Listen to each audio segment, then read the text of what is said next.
Hello, good morning. Today we are going to see different types of landscapes, okay? Vamos a ver los tres tipos de paisajes. First, mountain landscape. Mountain landscape es el paisaje de montaña. And here we have four important elements. Mountain. Mountain is very high area of a land. Es un área elevada del terreno, una montaña. Then, mountain range. Mountain range is a group of mountains. Es un grupo de montañas, ¿vale? Vemos aquí el dibujo de una montaña, la otra montaña, a la otra montaña, lo que es una sierra. Then, valley o valle. Valley is a small flat area between mountains. Es el área, el espacio entre dos montañas, ¿veis? Es más llano, más bajo y donde suelen discurrir los ríos. And finally, forest. Forest es el bosque. Venga, we are going to repeat. Mountain landscape es el paisaje de montaña. We have four elements.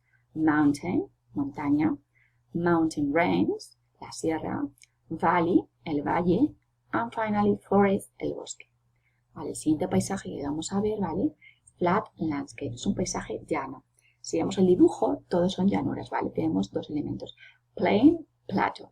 Plain es llanura y es más bajo que plateau, que también es llano, pero es una meseta, está mucho más alta.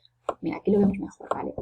Plateau is flat, es llano, but it's high, es alto.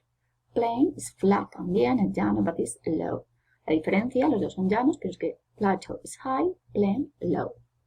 And then, the last landscape is coastal landscape. Coastal landscapes are near the sea. Si os acordáis, sea era mar. ¿Y cómo era el agua del mar? Salt water. Salt water era el agua salada y la de los ríos, acordaos que era fresh water. Here, in this type of landscape, we have three important elements. Island. Island is land surrounded by water. Si os fijáis, una isla es tierra y todo alrededor es agua, ¿vale? Then, beach. Beach is sand next to the sea. Es una zona arenosa al lado del mar. Es donde nos vamos a bañar en verano en la playa. And then finally, cliff. Cliff es un acantilado.